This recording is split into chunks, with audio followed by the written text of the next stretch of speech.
Hello friends, welcome to Pandurangan Tally Training. இன்னைக்கு வீடியோவில் நம்ம சில ஜேர்னல் என்ட்ரிஸை டேலியில் எப்படி போடுறதுன்னு பார்ப்போம். ஸோ நான் இங்கே சில ஜேர்னல் என்ட்ரி சாம்பிள்ஸ் நான் இங்கே டைப் பண்ணியிருக்கேன். ஸோ இந்த சாம்பிள் சம்ஸை நம்ம எப்படி டேலியில் போடலாம் அப்படின்னு பார்ப்போம். ஸோ நான் ஒரு கம்பெனியும் புதுசாக க்ரியேட் பண்ணியிருக்கேன் டேலியில். ஸோ இப்போ இந்த கம்பெனியில் எந்த என்ட்ரி இது வரைக்கும் நம்ம போடல, இப்போ தான் ஃப்ரெஷ்ஷாக போட போகிறோம். ஸோ நம்ம +1 +2 பார்த்திங்கன்னா ஜேர்னல் என்ட்ரி அப்படின்னு நமக்கு இந்த மாதிரி சம்ஸ் கொடுத்துருவாங்க. ஸோ அதுக்கு நம்ம டெபிட் கிரெடிட் போடுவோம். ஜேர்னல் என்ட்ரிஸ் போடும்போது நோட்டில் டெபிட் கிரெடிட் எப்படி போடுவோம் இல்லையா, அதே தான் நம்ம இங்கே எப்படி பண்ணுறது அப்படின்னு பார்க்க போகிறோம்.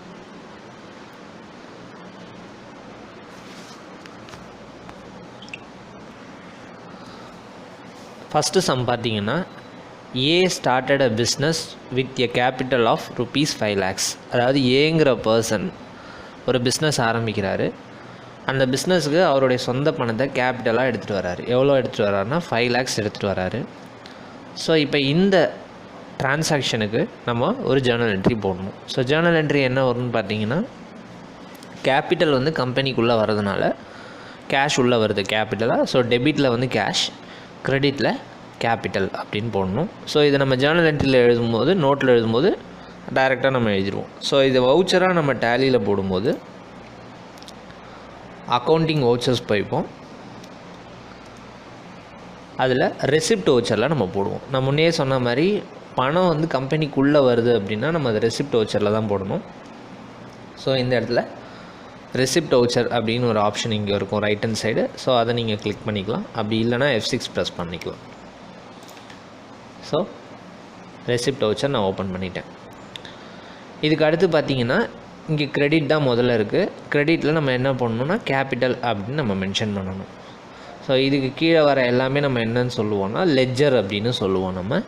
ஸோ இப்போ இந்த லெட்ஜரை நம்ம க்ரியேட் பண்ணிக்கணும். ஸோ இந்த லெட்ஜர் க்ரியேட் பண்ணுறதுக்கு நம்ம இதுக்கு முந்தின வீடியோவில் பார்த்த மாதிரி அக்கௌண்ட்ஸ் இன்ஃபோவில் லெட்ஜரில் போய் நம்ம க்ரியேட் பண்ணுவோம். ஸோ இந்த இடத்துலேருந்து வெளியே வந்துட்டு அக்கௌண்ட்ஸ் இன்ஃபோ, அதில் லெட்ஜர்ஸ், அதில் போயிட்டு நம்ம க்ரியேட் அப்படின்னு கொடுப்போம். ஸோ இந்த மெத்தடில் நம்ம க்ரியேட் பண்ணலாம். பட் ஆனால் இதுக்கு ஒரு ஷார்ட்கட் மெத்தட் இருக்குது. ஸோ இந்த இடத்த விட்டு நான் வெளியே வந்துடுறேன். நம்ம அக்கௌண்டிங் வவுச்சரில் ரெசிப்ட் என்ட்ரி போடுறோம் இல்லையா, ஸோ இந்த இடத்துலேருந்தே நம்ம டைரெக்டாக அந்த லெட்ஜர் க்ரியேட் பண்ணிக்கலாம். ஸோ அதுக்கான ஷார்ட்கட் கீ என்ன அப்படின்னா, இந்த பர்டிகுலர்ஸ் கீழே இங்கே ஹைலைட் ஆகிருக்கும்போது நம்ம Alt+C அப்படின்னு நம்ம ப்ரெஸ் பண்ணணும்.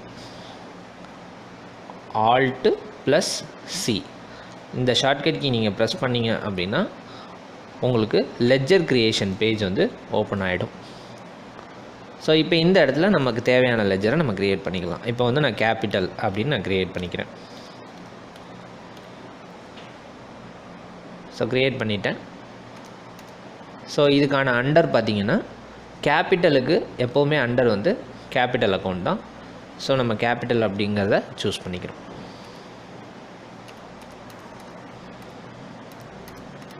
ஸோ லாஸ்ட்டாக நான் அக்செப்ட் பண்ணிக்கிறேன். ஸோ 5 lakhs அப்படின்னு கொடுத்துக்கிறேன்.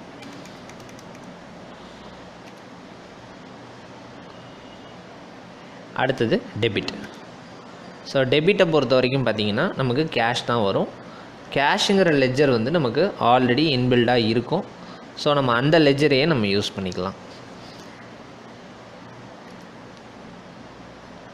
சூஸ் பண்ணிவிட்டு நரேஷன் யூசர் டிஃபைன் ஏரியா நீங்கள் இங்கே உங்களுக்கு தேவையான மாதிரி டைப் பண்ணிக்கலாம்.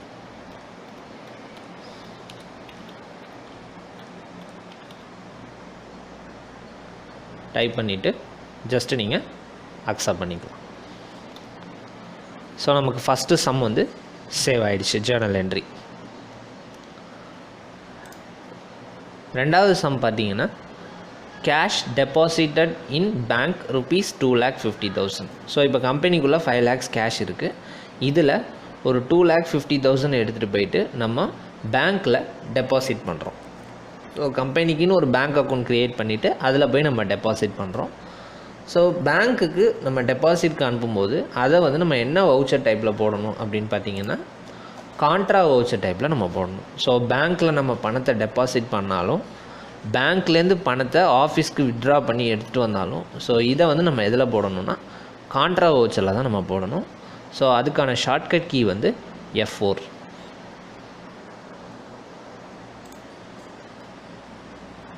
இப்போ இதுக்கு வந்து நம்ம எது டெபிட் எது கிரெடிட்னு பார்க்கணும். இப்போ வந்து பார்த்திங்கன்னா debit what comes in, credit what goes out படி பார்த்திங்கன்னா பணம் வந்து வெளியே போகுது, பேங்க்குக்கு போகுது. ஸோ கிரெடிட்டில் கேஷ் போட்டுடலாம். டெபிட்டில் உங்களுக்கு உள்ளே வர்றது எதுவும் கிடையாது. அதுக்கு பதிலாக அந்த பணம் எங்கே போகுதுன்னா பேங்க்குக்கு போகுது. ஸோ அப்போ நீங்கள் டெபிட்டில் பேங்க் அப்படின்னு மென்ஷன் பண்ணணும். கிரெடிட்டில் வந்து கேஷ், டெபிட்டில் பேங்க். ஸோ நான் கேஷ்ன்னு சூஸ் பண்ணிக்கிறேன். ஆல்ரெடி கேஷ் லெட்ஜர் இருக்குது. ஸோ அதனால் நான் அதையே சூஸ் பண்ணிக்கிறேன். 2,50,000. ஸோ டெபிட்டில் நம்ம பேங்க் நேமை க்ரியேட் பண்ணிக்கிறோம். இப்போ உதாரணத்துக்கு பார்த்தீங்கன்னா நீங்கள் ஒர்க் பண்ணுற கம்பெனி இந்தியன் பேங்க்கில் அக்கௌண்ட் வச்சுருக்காங்கன்னா ஸோ நம்ம இந்தியன் பேங்க்குன்னு க்ரியேட் பண்ணிக்கலாம். ஒன்றுக்கும் மேலே பேங்க் இருந்ததுன்னா நமக்கு எவ்வளோ பேங்க் இருக்கோ அத்தனையும் க்ரியேட் பண்ணிக்கலாம். இப்போது கேவிபி பேங்க்கில் அக்கௌண்ட் இருக்குன்னா கேவிபி, எஸ்பிஐயில் இருக்குன்னா எஸ்பிஐ, அந்த மாதிரி என்னென்ன பேங்க் அக்கௌண்ட் இருக்கோ அது எல்லாத்தையுமே நம்ம தனித்தனியாக க்ரியேட் பண்ணிக்கணும். இப்போ வந்து பார்த்திங்கன்னா இந்தியன் பேங்க் அப்படின்னு நான் க்ரியேட் பண்ணிக்கிறேன். ஸோ நம்ம லெட்ஜருக்கு ஷார்ட்கட் கீ Alt+C, அதை வந்து நான் ப்ரெஸ் பண்ணுறேன். Alt+C ப்ரெஸ் பண்ணிவிட்டேன். So Indian bank.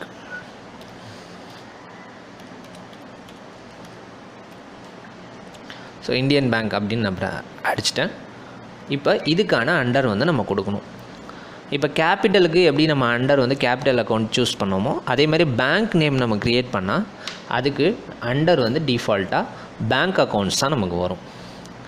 கேபிட்டலுக்கு capital account மாதிரி பேங்க்குக்கு நம்ம பேங்க் அக்கௌண்ட்ஸ் அப்படிங்கிறத தான் நம்ம சூஸ் பண்ணிக்கணும்.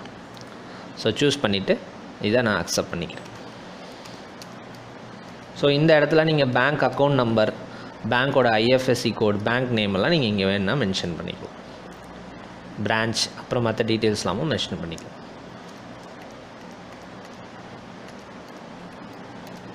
ஸோ நான் இதையும் அக்செப்ட் பண்ணிடுறேன்.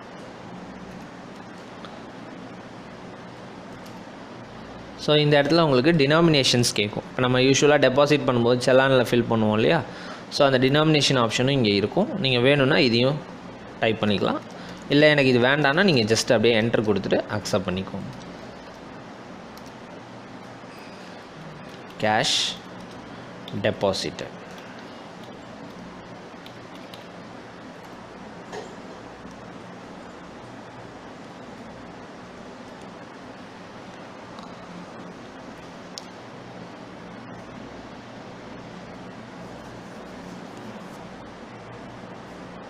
ஸோ நம்ம கான்ட்ரா என்ட்ரியும் போட்டாச்சு.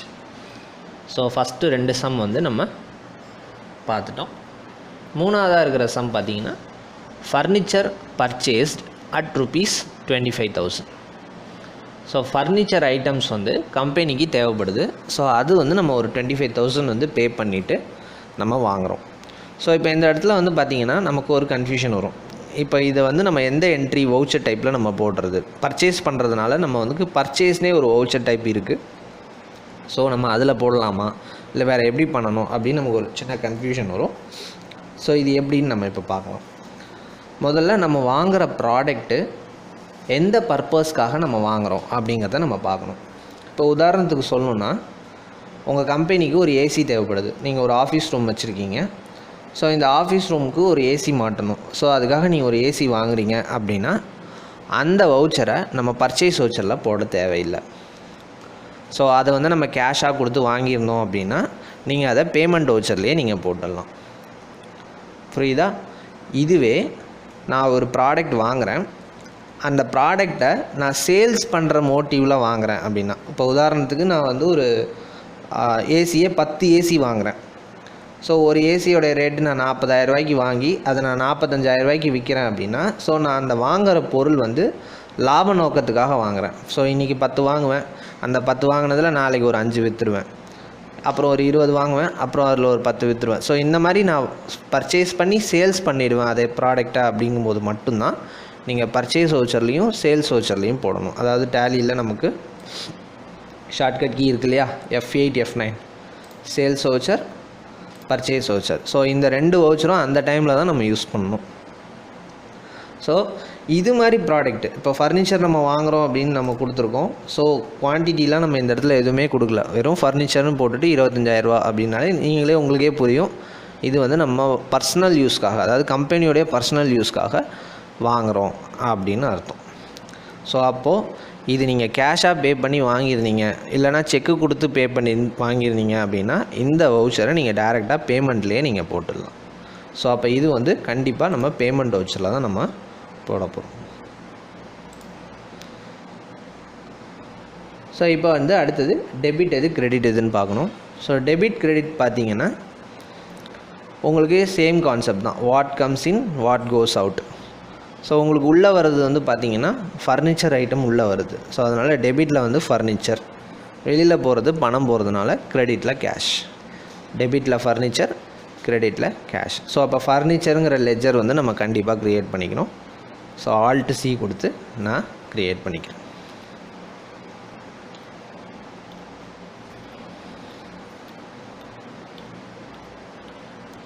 ஸோ ஃபர்னிச்சர் அப்படின்னு நான் க்ரியேட் பண்ணிக்கிட்டேன்.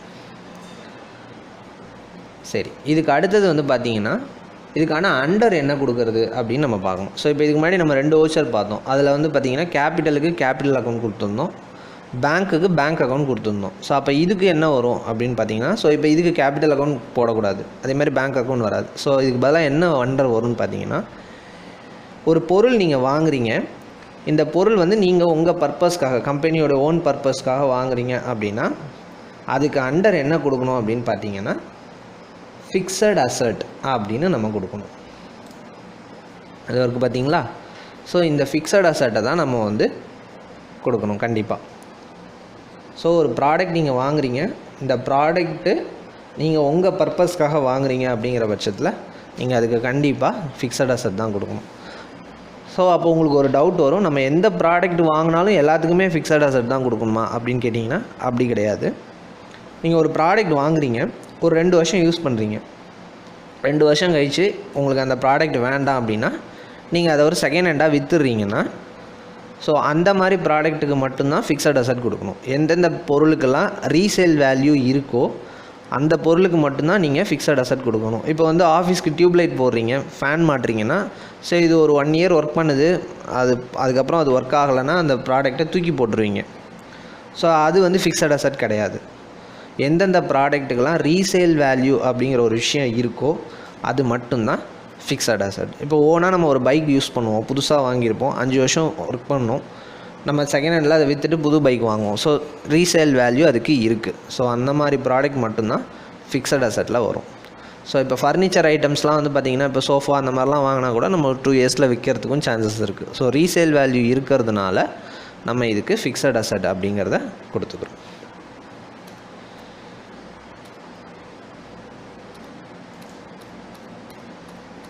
ஸோ கொடுத்துட்டு நான் அக்செப்ட் பண்ணிடுறேன். ஸோ அமௌண்ட் பார்த்தீங்கன்னா 25,000. ஸோ அதை வந்து நான் இங்கே போட்டுக்கிறேன். ஸோ கிரெடிட்டில் வாட் கோஸ் அவுட், ஸோ கிரெடிட்டில் கேஷ்.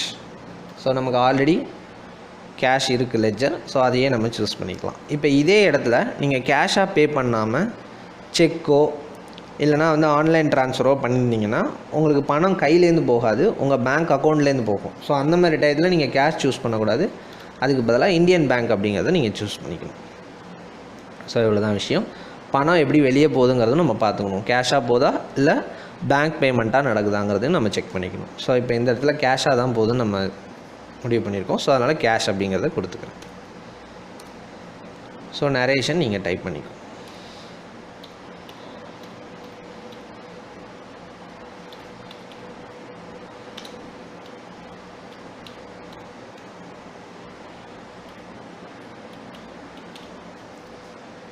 ஸோ டைப் பண்ணிவிட்டு அக்செப்ட் பண்ணிக்கணும்.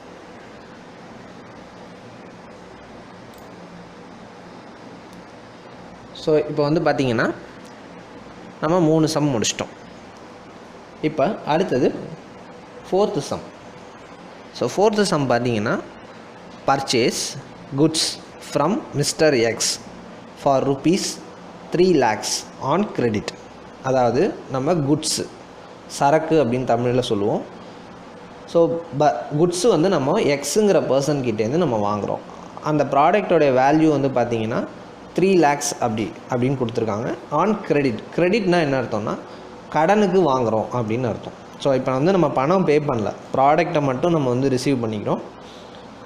ஸோ இப்போ இதுக்கு என்ட்ரி என்ன பண்ணுறது அப்படின்னு பார்த்தீங்கன்னா, ஸோ இந்த குட்ஸ் அப்படின்னு மென்ஷன் பண்ணிட்டதுனால இது நம்ம கண்டிப்பாக எப்படி அஸ்யூம் பண்ணிக்கணும்னா இந்த ப்ராடக்டை நம்ம வாங்கி விற்க போகிறோம் அப்படின்னு நம்ம அஸ்யூம் பண்ணிக்கிறோம். பட் ஆனால் இந்த இடத்துல வந்து உங்களுக்கு குட்ஸோடைய குவான்டிட்டி எவ்வளோங்கிறது நமக்கு மென்ஷன் பண்ணல. இப்போ உதாரணத்துக்கு வந்து பார்த்திங்கன்னா ஒரு ப்ராடக்டோடைய நேம் கொடுத்துட்டு அது வந்து நான் 100 கிலோ வாங்குகிறேன், 1 கிலோவோட ரேட் வந்து 10 ரூபா. ஸோ இந்த மாதிரி கொடுத்துருந்தாங்க அப்படின்னா நம்ம இந்த வவுச்சரை கண்டிப்பாக பர்ச்சேஸ் வவுச்சராக தான் நம்ம போடணும், இதே செம்ம. ஸோ அப்போ நம்ம அந்த இடத்துல என்ன பண்ணுவோம், F9 கொடுத்து பர்ச்சேஸ் அப்படின்னு கொடுத்துட்டு நம்ம இந்த இடத்துல வந்து என்ட்ரி போடலாம். பட் ஆனால் இங்கே வந்து உங்களுக்கு என்ன குட்ஸுங்கிற நேம் கொடுக்கல, அதோடைய குவான்டிட்டி எதுவுமே கொடுக்கல. ஸோ அந்த மாதிரி க்ரைட்டீரியாவில் இப்போ என்ன பண்ணணும், ஆனால் purchase goods from mister X அப்படின்னு கொடுத்துருக்காங்க. ஸோ இந்த மாதிரி கண்டிஷனில் நம்ம என்ன பண்ணணும் அப்படின்னா இந்த வவுச்சரை நம்ம ஜேர்னல் அப்படிங்கிற வவுச்சர் டைப்பில் நம்ம போட போகிறோம். ஸோ F7 அதுக்கான ஷார்ட்கட் கீ.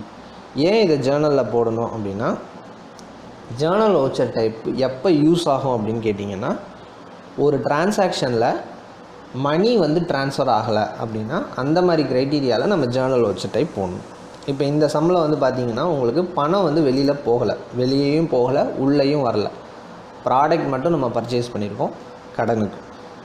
ஸோ இப்போ நம்ம என்ன பண்ணணும் அப்படின்னா இதை வந்து ஜேர்னல் வவுச்சரில் தான் நம்ம போட்டாகணும். ஸோ அதுக்கான ஷார்ட்கட் கீ வந்து பார்த்திங்கன்னா F7. ஸோ நான் F7 ப்ரெஸ் பண்ணிவிட்டு ஜேர்னல் அப்படிங்கிறத சூஸ் பண்ணிக்கிறேன். இப்போ அடுத்தது நம்ம எது டெபிட் எது கிரெடிட் அப்படின்னு பார்க்கணும். இப்போ டெபிட் கிரெடிட் பார்க்கணும் அப்படின்னா முதல்ல வந்து debit what comes in, credit what goes out அது எடுத்துக்கலாம். Debit the receiver, credit the giver. So எந்த ரூல் அப்ளை ஆகுதுன்னு நம்ம முதல்ல அனலைஸ் பண்ணணும். ஸோ இப்போ குட்ஸ் வந்து நீங்கள் பர்ச்சேஸ் பண்ணுறீங்க. ஸோ குட்ஸு பர்ச்சேஸ் பண்ணும்போது அப்போ நீங்கள் கேட்கலாம் டெபிட்டில் நான் என்ன குட்ஸ் வாங்குறேனோ அந்த குட்ஸோட நேம் வந்து நான் மென்ஷன் பண்ணணுமா அப்படின்னு கேட்கலாம். அது எப்போ நம்ம யூஸ் பண்ணணும் அப்படின்னா நான் ஒரு ப்ராடக்ட்டை நான் ஓனாக யூஸ் பண்ணும்போது மட்டும்தான் ப்ராடக்டோடைய நேமை நான் சூஸ் பண்ணணும். ஆனால் இந்த இடத்துல நான் ப்ராடக்டை வாங்கி விற்க போகிறேன். ஸோ அதனால் நீங்கள் என்ன பண்ணணும், டெபிட்டில் பர்ச்சேஸ் அப்படிங்கிறத மட்டும் நீங்கள் மென்ஷன் பண்ணிக்கிட்டால் போதும். ஸோ டெபிட்டில் என்ன வரும், பர்ச்சேஸ் அப்படிங்கிறத நீங்கள் மென்ஷன் பண்ணிக்கணும். Alt C கொடுத்து நான் க்ரியேட் பண்ணிக்கிறேன். பர்ச்சேஸ். ஸோ இதுக்கு அண்டர் என்னன்னு பார்த்தீங்கன்னா இந்த இடத்துல நமக்கு பர்ச்சேஸ் அக்கௌண்ட்ஸ் அப்படின்னே ஒரு அண்டர் இருக்குது. ஸோ அதையே நம்ம சூஸ் பண்ணிக்கலாம். கேபிட்டலுக்கு எப்படி அண்டர் கேபிட்டல் அக்கௌண்ட்டோ அதேமாதிரி பேங்க் நேம் எப்படி நம்ம க்ரியேட் பண்ணும்போது பேங்க் அக்கௌண்ட்ஸ் சூஸ் பண்ணுறோமோ இதுக்கு வந்து பர்ச்சேஸ் அக்கௌண்ட்ஸ். பர்ச்சேஸுக்கு எப்போவுமே நம்ம என்ன சூஸ் பண்ணணும், பர்ச்சேஸ் அக்கௌண்ட்ஸ் தான் சூஸ் பண்ணணும். அதேமாதிரி சேல்ஸுக்கு எப்போவுமே நம்ம சேல்ஸ் அக்கௌண்ட்ஸ் தான் நம்ம சூஸ் பண்ணணும். ஸோ இப்போ இந்த இடத்துல நான் பர்ச்சேஸ் அக்கௌண்ட்ஸ் அப்படிங்கிறத சூஸ் பண்ணிக்கிறேன். சூஸ் பண்ணிவிட்டு நான் இந்த ஸ்க்ரீனை அப்படியே அக்செப்ட் பண்ணிக்கிறேன். ஸோ இந்த இடத்துல வந்து பார்த்திங்கன்னா name of item, quantity, rate அதெல்லாம் கேட்கும். ஸோ இந்த ஆப்ஷன் நீங்கள் ஜஸ்ட் அப்படியே ஸ்கிப் பண்ணிவிடுங்க. ஏன் அப்படின்னா இந்த சம்மில் நமக்கு ப்ராடக்டோடைய நேமும் கொடுக்கல, அதோடைய குவான்டிட்டி எதுவுமே நமக்கு மென்ஷன் பண்ணலை. ஸோ அதனால் ஜஸ்ட் அப்படியே அக்செப்ட் பண்ணிவிடுங்க. எவ்வளோ அமௌண்ட்டுக்கு வாங்குகிறோன்னா 3 லட்ச ரூபாய்க்கு வாங்குகிறோம். ஸோ 3 lakhs அப்படின்னு நான் மென்ஷன் பண்ணிக்கிறேன். ஸோ கிரெடிட்டில் நான் இதை வந்து கேஷாக பர்ச்சேஸ் பண்ணியிருந்தால் நம்ம கிரெடிட்டில் கேஷ்னே போட்டுடலாம், சிம்பிளாக முடிச்சிடலாம். பட் ஆனால் இந்த இடத்துல நம்ம ப்ராடக்டை கடனுக்கு வாங்குகிறோம். ஸோ அதனால் இப்போது யார்கிட்டேருந்து அந்த ப்ராடக்டை வாங்குகிறோமோ அவருடைய பேரை இந்த இடத்துல நம்ம மென்ஷன் பண்ணணும். ஸோ நம்ம மிஸ்டர் எக்ஸ் அப்படிங்கிற பர்சன்ட்டேருந்து வாங்குறதுனால ஸோ மிஸ்டர் எக்ஸோடைய நேமை நம்ம இந்த இடத்துல சூஸ் பண்ணிக்கணும். ஸோ அந்த லெஜரும் நம்ம க்ரியேட் பண்ணிக்கணும்.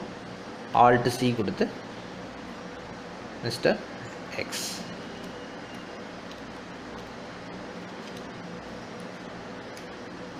ஸோ ரியல் டைமில் எப்படி வரும், ஒரு கம்பெனியோடைய நேமே வரும். ஸோ ஏதோ ஒரு நேம் கொடுத்து ட்ரேடர்ஸ் அந்த மாதிரி ஏதோ என்டர்பிரைசஸ் அந்த மாதிரி நேம் போடுவோம். ஸோ ரியல் டைமில் நமக்கு கம்பெனி நேம், ஆக்சுவல் நேம் என்னவோ அந்த நேம் வந்துடும் நமக்கு. சரி, இப்போ இதுக்கான அண்டர் என்ன அப்படின்னு பார்ப்போம். ஸோ சில அண்டர்ஸ் உங்களுக்கு ஓரளவு அனலைஸ் ஆகிருக்கும். Capital account, bank account, fixed asset, purchase account, sales account. So இதெல்லாம் உங்களுக்கு ஓரளவு அனலைஸ் ஆகிருக்கும்.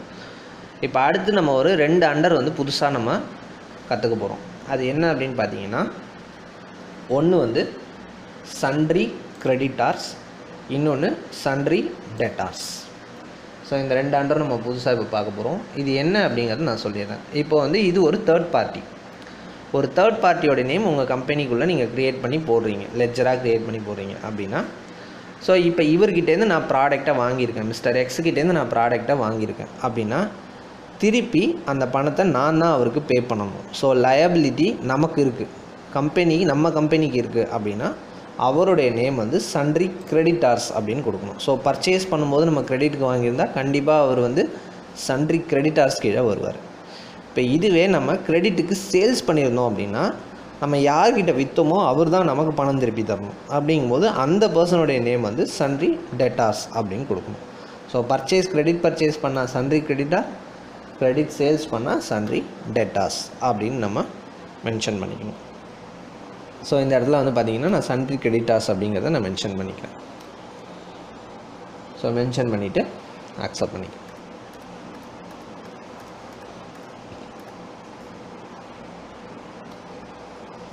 ஸோ மிஸ்டர் எக்ஸ் கிட்டேருந்து நம்ம வந்து 3 lakhsக்கு ப்ராடக்டை வந்து பர்ச்சேஸ் பண்ணியிருக்கோம்.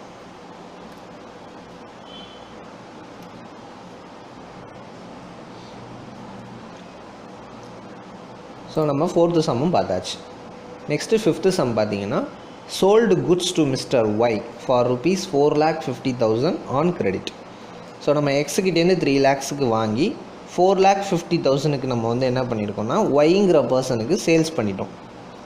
சேம் கான்செப்ட் தான். இப்போ நம்ம இதுக்கு முன்னாடி பார்த்ததில் ஜேர்னல் வவுச்சர் போட்ட மாதிரியே தான் இதுலேயும் நம்ம ஜேர்னல் வவுச்சரில் தான் போடணும். ஏன் அப்படின்னா ப்ராடக்டோடைய குவான்டிட்டி எவ்வளோ நமக்கு இங்கே மென்ஷன் ஆகலை. மென்ஷன் ஆயிருந்ததுன்னா நம்ம வந்து இதை சேல்ஸ் வவுச்சரில் போடலாம். F8 கொடுத்துட்டு சேல்ஸ் வவுச்சரில் நேம் ஆஃப் த ஐட்டம்க்கு நேராக ஐட்டம் நேம் கொடுத்துட்டு குவான்டிட்டிலாம் நம்ம மென்ஷன் பண்ணி பண்ணலாம். பட் ஆனால் இந்த இடத்துல எதுவுமே கொடுக்காததுனால நம்ம இதை வந்து சேல்ஸ் வவுச்சரில் போட முடியாது. அதுக்கு பதிலாக ஜேர்னல் வவுச்சரில் நம்ம போட போகிறோம். ஸோ இப்போ இந்த இடத்துல வந்து பார்த்திங்கன்னா, debit what comes in, credit what goes அவுட்டில் பார்த்திங்கன்னா உங்களுக்கு உள்ளே வர்றது எதுவும் கிடையாது. வெளியே போகிறது குட்ஸ் வந்து உங்களுக்கு வெளியே போகுது. ஸோ நம்ம குட்ஸோடைய நேமை இங்கே ஆல்ரெடி போடாததுனால நம்ம வந்து என்ன பண்ணுறோம், சேல்ஸ் அப்படிங்கிறத நம்ம மென்ஷன் பண்ணிக்க போகிறோம். ஸோ கிரெடிட்டில் வந்து நம்ம சேல்ஸ் அப்படின்னு மென்ஷன் பண்ணிக்க போகிறோம். டெபிட்டில் நம்ம யாருக்கு சேல்ஸ் பண்ணுறோமோ அவருடைய நேமை நம்ம மென்ஷன் பண்ணிக்க போகிறோம். ஸோ டெபிட்டில் மிஸ்டர் ஒய் அப்படிங்கிறத மென்ஷன் பண்ணிவிட்டு, கிரெடிட்டில் சேல்ஸ் அப்படிங்கிறத நம்ம மென்ஷன் பண்ணிக்க போகிறோம். ஸோ டெபிட்டில் நான் Alt C கொடுத்து மிஸ்டர் ஒய் அப்படின்னு நான் க்ரியேட் பண்ணிக்கிறேன்.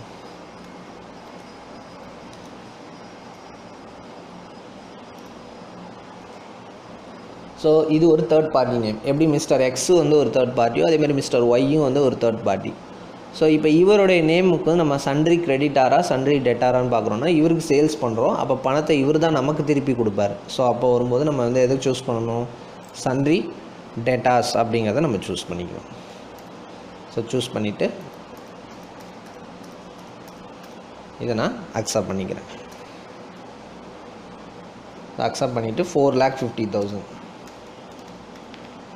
ஸோ அப்படிங்கிறத மென்ஷன் பண்ணிவிட்டு, கிரெடிட்டில் சேல்ஸ் அப்படிங்கிற ஒரு லெஜர் வந்து நம்ம க்ரியேட் பண்ணிக்கிறோம்.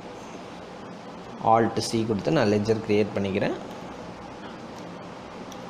சேல்ஸ். ஸோ இதுக்கான அண்டர் பார்த்தீங்கன்னா உங்களுக்கு சேல்ஸ் அக்கௌண்ட்ஸ். ஸோ சேல்ஸ் அக்கௌண்ட்ஸுங்கிறத மென்ஷன் பண்ணிவிட்டு நான் இதை அக்செப்ட் பண்ணிக்கிறேன்.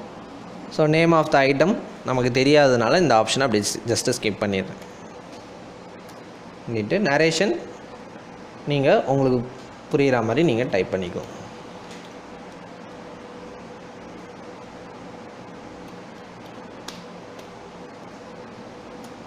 ஸோ டைப் பண்ணிவிட்டு ஜஸ்ட் அக்செப்ட் பண்ணிவிடுங்க. ஸோ இப்படி தான் ஃப்ரெண்ட்ஸ் நம்ம டேலியில் ஜேர்னல் என்ட்ரிஸை ஒவ்வொரு டிரான்சாக்ஷனுக்கும் தனித்தனி ஜேர்னல் என்ட்ரிஸாக நம்ம போடணும். ஸோ முதல்ல நம்ம வந்து என்ன வவுச்சர் டைப்புங்கிறத அனலைஸ் பண்ணணும், எது டெபிட் எது கிரெடிட்னு அனலைஸ் பண்ணணும். அதுக்கு தேவையான லெஜர் ஆல்ரெடி இருந்துச்சுன்னா அதையே யூஸ் பண்ணிக்கலாம். இல்லை அந்த லெஜர் தேவைப்படுது அப்படின்னா அந்த லெஜர் நம்ம க்ரியேட் பண்ணிக்கணும். அதுக்கான அண்டரை நம்ம கரெக்டாக சூஸ் பண்ணிக்கணும். ஸோ இது மட்டும்தான் நம்ம டேலியில் ப்ராப்பராக பண்ண வேண்டிய விஷயம். ஸோ இதை நீங்கள் கரெக்டாக பண்ணிட்டீங்க அப்படின்னா டேலி உங்களுக்கு ரிப்போர்ட்ஸ் எல்லாத்தையும் ஆட்டோமேட்டிக்காக உங்களுக்கு பர்ஃபெக்டாக ரெடி பண்ணி கொடுத்துரும். ஸோ நம்மளுடைய வேலை கரெக்டான ஜேர்னல் என்ட்ரிஸை கரெக்டான மெத்தடில் போடுறது தான்.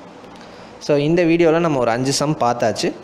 6வது சம்லேருந்து 10வது சம் வரைக்கும் இருக்கிறத நம்ம அடுத்த வீடியோவில் நம்ம கண்டினியூ பண்ணலாம் ஃப்ரெண்ட்ஸ். இந்த வீடியோ உங்களுக்கு பிடிச்சிருந்ததுன்னா லைக் பண்ணுங்கள், ஷேர் பண்ணுங்கள், மறக்காமல் நம்ம சேனலை சப்ஸ்கிரைப் பண்ணிக்கோங்க ஃப்ரெண்ட்ஸ். தேங்க்யூ.